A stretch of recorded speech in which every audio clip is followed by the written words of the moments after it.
Jesús y Asier, habitualmente hacemos, bueno, pues entrevistas más, digamos, dirigidas a conocer lo que es la realidad de los talleres. Hemos ido por toda España, por muchos sitios, buscando cuáles eran, pues, las realidades, ¿no?, de los reparadores. Nos hacía especial ilusión que en esta ocasión, pues, viniéramos a Bilbao, no solo para conocer la realidad de la mano de Jesús, de un taller con ¿cuántos años de experiencia? Pues 50 y no sé cuántos. 50 y no sé cuántos, fíjate. Que se quedan los años y cuando te acuerdas han pasado 6 más. Claro, o sea, y a eso sumar la experiencia de un perito. Y esto, bueno, pues en este caso sí que es un poco no, completa novedad, ¿no? No sé cuántos años llevas desempeñando tu labor. Demasiados, 20 y pico. 20 y pico años. 20 y muchos. Vamos a empezar igual por hacer un poco un diagnóstico de cuál es la situación ahora mismo. No sé cómo lo veis. Para mí la salida está en que se respete el precio del menú. O sea, yo tengo un negocio y no tiene nadie que venir a decirme lo que me va a pagar. Tiene un valor y hay que pagarlo. El cliente que quiere un recambio alternativo porque ha firmado con la compañía, yo no tengo ninguna cosa en contra de ninguna compañía, pero yo no monto un recambio engañando al cliente. Monto un recambio más económico si lo acepta el cliente. Si no lo acepta el cliente, le aviso y el cliente decide si se quiere mantener en la compañía, quiere mantener ese tipo de reparación, porque en contra de la compañía yo no tengo nada. A mí me mandan un arreglo, yo hago un arreglo de calidad. Si no me paga la compañía ese arreglo de calidad, yo le pongo al cliente un aviso. Normalmente el cliente se echa para atrás por no adelantar el dinero, porque llama a la compañía 6 veces, la compañía no la atiende, le da largas, se genera una torsión que al final te dice la compañía. En cuanto hay alguna compañía que a mí me ha quitado el compromiso de pago, no me paga ninguna reparación. Hay un problema muy grave porque al final aquí influyen muchos factores, desde las propias leyes hasta la falta de profesionalidad de algunos peritos, y lo digo así como suena, o sea, porque la desgracia que tiene la situación es que sí que es cierto que, mira, yo creo que hay peritos de varios tipos, ¿no? Yo creo que hay peritos que siendo muy buenos profesionales se han visto obligados por la presión y la situación que plantean las compañías aseguradoras, por el hecho de no quedarse sin su propio negocio, sin su gabinete, sin su trabajo, que muchos lo han tenido que dejar y dedicarse a otras cosas. Muchos que yo conozco que trabajaban a mi lado, vamos a decirlo así, o eran compañeros, ahora están trabajando en talleres. ¿Por qué? Ya llegó un momento en que la compañía apretaba de tal manera que el perito pasaba a ser una burda marioneta, vamos a decirlo así. Cuando un perito profesional va a un taller, tenemos que darnos cuenta que estamos encontrándonos con otro profesional. ¿Me explico? Es decir, el perito, por mucho perito que sea, puede tener razón, puede no tener razón, puede estar equivocado, puede no estar equivocado. Y yo soy una persona que considero que dentro de lo que efectivamente se puede ver claro una reparación, todo el mundo sabemos que pueden influir muchos factores. Yo he tenido reparaciones en las que pensaba que con 5 horas iba a servir y luego he hecho un seguimiento y me he dado cuenta que eran 2 horas más. Pero sí que es cierto que de un tiempo a esta parte, pues la situación de los peritos ha variado mucho para mal. Hay muchos peritos que yo sé en los que van prácticamente con una guillotina en el cuello, porque si no lo haces de esta manera, como yo te digo, pues no te voy a dar trabajo. Entonces, claro, ahí ya partimos de la base que ese profesional, que es el perito, que tiene que ser imparcial y objetivo, porque lo dice la ley, su juramento, ¿Es posible ser independiente cuando se está tan vinculado con las compañías aseguradoras? Es decir, ¿es posible ser independiente cuando se acude a un taller contratado por una compañía de seguros? Independencia de los peritos. A ver, el artículo 335 de la Ley de Enjuiciamiento Civil y el juramento profesional del perito dice que los peritos tenemos que ser independientes, tenemos que ser imparciales y objetivos independientemente a quien le cause perjuicio o beneficio. Claro, ¿qué ocurre? Que hoy en día muchos peritos se han convertido en visitadores de seguros, que se llama, ¿vale? Lo que podríamos decir. Es decir, hay muchos peritos, y digo entre comillas, por decirlo de alguna manera, que en sus informes o en sus valoraciones periciales no incluyen ese juramento. Y en el entorno de lo que digamos es una valoración entre el taller y la compañía y el perito, esto está muy bien y es muy bonito, porque como te he dicho antes, la ley les ampara en ciertos aspectos y no tienen ni siquiera la obligación de tener que mandarte la valoración al taller, cosa que obviamente al taller le complica. Estamos hablando que si esto ya pasa a un entorno en el que por algún motivo se enquista un siniestro y al final hay que acudir a sala judicial, técnicamente ese perito tiene que emitir un informe con un juramento, ¿vale? Porque luego en sala judicial pues te preguntan si te ratificas, te preguntan si prometes, te dicen si eres consciente de lo que conlleva el no cumplir tu juramento profesional. Entonces, ¿qué pasa? Que yo he tenido situaciones en las que ha habido peritos que no han metido ese juramento y han perdido el juicio, pero única y exclusivamente porque técnicamente su informe deja de tener validez. Que no nos damos cuenta de que la ley dice que ante un incumplimiento de juramento de profesional, y dependiendo cómo lo hagas, es decir, si estás velando por los intereses de unas partes, pues tiene una sanción de una inhabilitación profesional de 2 años o más. El tema de la problemática del precio hora. Has entrado en otro de los grandes temas. Es que aquí al final hay varios aspectos que se podrían tratar y podríamos estar horas hablando y no acabaríamos nunca, Carlos, o sea, te lo digo así, porque al final el tema del precio hora, ¿vale? Es un tema que lleva arrastrando cola años y yo no sé si algún día tendrá fin. Y esto es muy sencillo, o sea, en España hay una cosa llamada ley de libre mercado. ¿Esto qué significa? Que cada uno en su negocio puede poner el precio que estime conveniente. ¿Cómo actúa un perito que actúa como visitador de seguros? Pues es un perito que en el parte pericial, en el encargo pericial, lleva los datos del vehículo, lleva los datos del taller, lleva los datos del siniestro, pero lleva marcado un precio de hora que impone la compañía. Es decir, la compañía dice, yo este taller, y hablo de talleres que no tienen acuerdo comercial, Que no han hablado con la compañía aseguradora. que el taller no tiene ningún acuerdo con el perito, no tiene ningún acuerdo con la compañía, no hay ningún documento firmado, no hay nada pactado. Es decir, tiene un taller y la compañía determina y decide, porque sí, que tiene que tener otro precio, sin venir a cuento. Es decir, yo hay una cosa que no puedo entender. O sea, yo no he visto en ningún negocio ni en ningún profesional que el precio lo marque el que paga. Es decir, yo voy a un restaurante, como en el que nos encontramos ahora, yo como, tengo una carta, tengo un menú y tiene unos precios. Y venimos a comer 4 personas como estamos aquí y cuando nos traen la cuenta al final son 300 euros, pero le decimos al dueño del negocio, oye mira, que es que no te va a pagar 300, que yo estimo que lo que te tengo que pagar por esta comida son 120. Entonces yo eso no lo he visto hacer en ningún lado. Pero perdona, y se da la circunstancia de que además, si no me equivoco, además un mismo perito que acude al mismo taller a peritar con diferentes compañías lleva diferentes precios de mano de obra, a pesar de que pues se alude a ese coste medio. Ahí, en esa situación que me has dicho, que un mismo perito perita para diferentes compañías y lleva diferentes precios marcados, es donde se demuestra que ese perito no puede ser profesional o no está por lo menos haciendo lo que su profesión lleva y su juramento de perito profesional dice. Es decir, si hoy decides que este taller tiene que cobrar a 40 porque lo dice la compañía, pero mañana que vienes con otro precio 3 euros más alto tiene que pagarlo la compañía ese precio, ¿en qué quedamos? ¿A 40 o 43? ¿Cuál es el justo? Claro, digo que el argumento del precio medio de la mano de obra no... ¿Pero por qué precio medio? Es que volvemos a la misma. Bueno, a mí me gustaría saber efectivamente cómo se saca ese precio medio. Y si no, pero es que no debería existir el precio medio. A ver, ¿en base a qué existe el precio medio? O sea, ¿por qué alguien tiene que cobrar? Es lo que te acabo de explicar, Carlos. O sea, yo cuando voy a un restaurante, Yo no le digo al dueño del restaurante, te voy a pagar en base a la media de todos los restaurantes que tienes a 1 kilómetro a la redonda.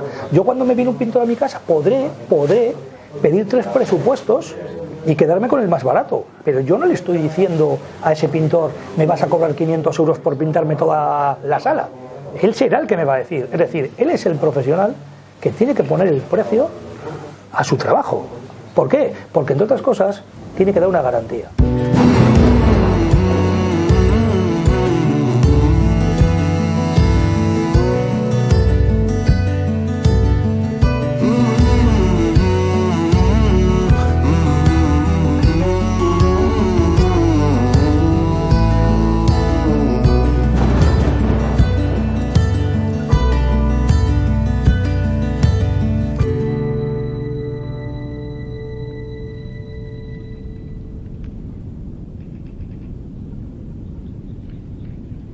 Pues mira, Asier, como tú dices, ¿no? La cosa es todavía más peliaguda y más profunda. Creo que se fusionó Aurora Polar con ASA en el año 97. Solamente una vez, gracias a un gabinete ético y honrado que hay en Bilbao, me puse en contacto con el responsable de la zona norte, que está en Logroño, y logré que después de no sé cuantísimos años me subiría la mano de obra un poquito. De esto hace 8 años. Yo no tengo nada en contra de las compañías, porque esto posiblemente la compañía es una empresa con ética, es una buena empresa. Sin embargo, el que la gestiona, por el motivo que sea, en un momento dado es un economista, es algo, y mete unas pautas que los verdaderos creadores de la compañía no están ni tan siquiera de acuerdo. Pero llevamos, yo puedo decir de compañías, no voy a decir nombres, pero llevamos algunas 10 años sin tocar el precio de la mano de obra.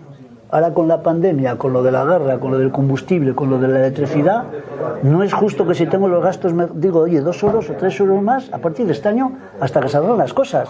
Yo no soy el Fondo Nacional, yo tengo que dar de comer a la gente y mantener los sueldos. Y se me hunde el negocio, ¿y qué hago? ¿Cierro la empresa y los echo a la calle? ¿Eso cómo puede hacerlo, Asier? Es decir, ¿cómo se puede gestionar eso? Es genérico, no soy yo, ¿eh? No hay un taller que tenga el precio de la mano de obra al día, ¿eh? Pero te pongo como ejemplo porque es el taller que tengo adelante aquí ahora. Pero sí es lo que hemos comentado. A ver, en España hay libertad de mercado, es decir, yo puedo poner el precio que yo estimo oportuno en base, es decir, si yo tenía marcado... El problema es lo que dice Jesús, que yo puedo poner lo que yo quiera, pero luego será mucho más fácil que ya acudan a mi taller. Pagarlo lo tienen que terminar pagando. Otra cosa es que el proceso se enquiste y sea largo, pero vamos a ser claros, las compañías terminan pagando ese precio. Otra cosa es cómo lo paguen. Es decir, el proceso que suele ocurrir, ¿vale? Como norma general hasta ahora, y tenemos aquí 4 sentencias, sin ir más lejos, en las que he intervenido yo con relación a problemas de precio hora, que se pueden hacer públicas porque son documentos públicos. Hay peritos que, siendo muy profesionales y muy éticos, por desgracia, se están viendo obligados a tener que dejar de ser profesionales, porque si no van a perder el trabajo que tienen. Hay muchos profesionales de la peritación que, si no acatan ciertas pautas que te indica la compañía, como el que yo llevo en una hoja puesto un precio hora, y el perito se ve obligado a cumplir esa norma, porque si no sabe lo que le puede esperar, que es quedarse sin trabajo. Entonces, claro, yo muchas veces me pongo en esa piel y digo, ¿yo qué haría si trabajo para una compañía aseguradora? Solo tengo esa compañía aseguradora o tengo 2 que me genera X volumen de negocio para mi empresa, no tengo otra cosa, y si yo no cumplo lo que me están pidiendo, me voy a quedar sin trabajo. Se lo van a dar a otro que lo va a hacer, porque si estamos hablando que si una compañía, la que sea, no sin hablar ninguna en concreto, si estamos hablando que una compañía, vamos a suponer, que paga o bien una nómina o paga unos plus por reducir costes, estamos haciendo que con eso estás haciendo que el perito se convierta en un comercial. Es decir, cuanto menos valoro, más gano yo. Coño, ¿qué va a hacer el perito? Pues ajustar no a la realidad, sino ajustar a la baja, que se dice. ¿Por qué? Porque va a salir beneficiado. Entonces ahí hay intereses. O sea, es así, vamos a ser claros, ahí estás originando un interés. Es decir, si el precio es inferior al que tiene el taller y no hay un acuerdo, el perito lo que tendría que hacer es valorar al precio del taller y decirle a la compañía, tenemos un problema, usted me dice que es a 40, pero el taller me dice que no, que es a 60, que sepa usted que yo he quitado el compromiso porque excede de mi responsabilidad y usted es la que tiene que decidir qué hace, compañía. O sea, le tendría que decir a la compañía, tenemos este problema, ¿Cómo lo solucionamos? Dígame usted qué hago. Pero valorando a 60 y decir, mira, la evaluación son 2.000 a 60. A 40 son 1.657. Y que sea la compañía la que decide qué abona y qué no abona. La compañía, que es la que paga. De la otra manera, convertimos al perito en el responsable de ese problema. Es decir, el que está generando el problema es el perito. Porque es el que está emitiendo la evaluación pericial a 40 e está incumpliendo su profesionalidad, ¿me entiendes? ¿Por qué? Porque si tiene que ser imparcial y objetivo y se le está demostrando, oye, mira, este no es mi precio, yo no tengo ningún acuerdo, si al final tú valoras a 40 en vez de 60, estás beneficiando a la compañía aseguradora. ¿Cuántas veces llamaría la aseguradora o volvería a llamar la aseguradora a ese perito que hace eso? Pues es probable que pocas veces. Sale mal en la foto y le pone una cruz. ¿Cómo hacemos eso? Claro, pero bueno, es lo que estamos entrando, ¿no? El problema que tenemos es lo que hablamos, que al final, si ese perito actúa profesionalmente, se puede encontrar con que le cortan la cabeza. Es decir, la compañía va a decir, a mí este perito no me interesa, a mí me interesa un perito que haga lo que yo diga. No me interesa que el perito sea un profesional y actúe de manera independiente, que es lo que tendría que hacer, siendo imparcial. Claro, pero claro, es que a la contra es el perito el que se está enmierdando o enmarronando, para que nos entendamos. Sí, porque está tomando parte por un conflicto que no es suyo. El perito está asumiendo una responsabilidad y se está metiendo en un charco de barro en el que tiene que tener mucho cuidado, porque hasta ahora no ha pasado nada. Pero yo sé de talleres que están empezando a tener en cuenta ciertas situaciones y en las que van a terminar poniendo una denuncia al perito porque le está causando un agravio económico al taller. Al final, la persona que se ve es el perito, ¿vale? Pero es que el perito no tiene que ser un lacayo de la compañía, el perito no tiene que ser una marioneta de la compañía. O sea, la compañía tiene que contratar peritos porque necesita comprobar que un siniestro es real, que no le meten más piezas de las que son, que la reparación es acorde a lo que se tiene que ser, pero ese perito debería ser profesional y ser independiente.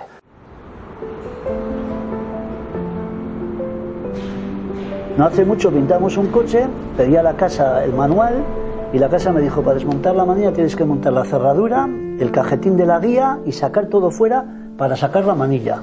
Todo esto lo ajunté, hice la valoración, fueron un mil más, se lo pasé al cliente, el cliente lo pasa a la compañía, el perito, no, es que este taller... Digo, no, tienes todo documentado. Es un coche que no tiene un año, un tricapa. ¿Quieres que haga una chapuza? Yo no hago chapuzas.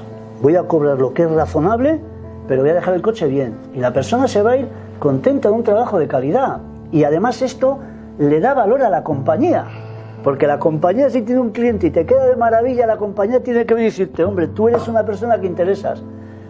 Pero lo que vamos es al bajo coste. No, pero el problema que tenemos ahí, primero, como hemos hablado antes, tú como reparador y el que manipula, tú eres el que tiene que dar la garantía de la reparación. Y tú, que eres quien va a manipular y va a dar la garantía, es quien establece cómo hacer la reparación, ¿eh? Debería de ser. No debería de ser, es así. Es decir, el que da la garantía es el que tiene que establecer cómo se tiene que hacer el trabajo para que quede en condiciones correctas. Estoy de acuerdo contigo. O sea, si el no desmontar la típica goma que viene en los BMWs en la manilla, no la desmontas, es muy probable que el pintor la acabe dañando y pintando. Sí. ¿Qué pasa? Que al final te puedes cargar la goma. Yo lo que creo que tenéis como talleres que saber demostrar a vuestros clientes que sois tan sumamente profesionales que le tienes que decir, mira, Pepe, yo lo siento, pero si te hago la reparación como me está pagando tu compañía, va a quedar mal. Tú eres el que decide si quieres o no quieres que te quede mal, no. Y si quieres o no quieres meter caña a tu compañía, yo soy el representante, ¿vale?, para hacer las cosas. Cliente y tengo la autoridad para defender al cliente sin molestarle. Tú técnicamente no eres nadie para hablar con la compañía aseguradora. Yo no, entonces que no venga el perito a mi taller. No, que estás equivocado. Que vaya a hablar con el cliente. Que no, que ahí estáis equivocados. Mira, que el que puede reclamar a su compañía aseguradora es el cliente, a no ser de que te haya cedido los derechos. Déjame exponerme el punto de vista, aunque esté equivocado.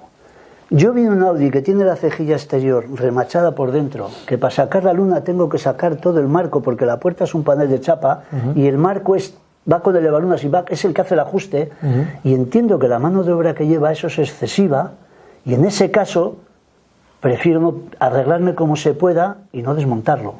Pero lo que es desmontable, que tiene un sentido común y no es tampoco un tiempo excesivo y va en el crecimiento de una calidad, una reparación de calidad, yo hablo con el perito y lo convenzco. Y a veces el perito, que se siente forzado por la compañía, te dice, bueno, te voy a poner una hora aquí, como tú bien has dicho antes.